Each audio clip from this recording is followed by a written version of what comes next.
பாதம் பணிந்திடணும்.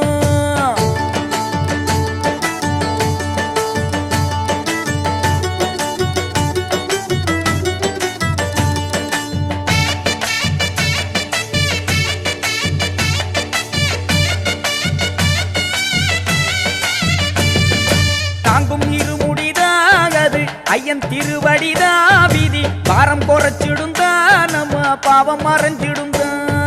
தாங்கும் இருமுடிதான் அது ஐயன் திருவடிதா விதி பாரம் குறைச்சிடுந்தா நம்ம பாவம் மறைஞ்சிடுந்தா. சொல்லுங்க சொல்லுங்க ஐயனின் நாமம் சொல்லிட சொல்லிட வந்திடும் யோகம். சொல்லுங்க சொல்லுங்க ஐயனின் நாமம் சொல்லிட சொல்லிட வந்திடும் யோகம். கல்லென்ன முள்ளென்ன காடென்ன மேடென்ன நாதன் இருக்கையிலே. கல்லென்ன முள்ளென்ன காடென்ன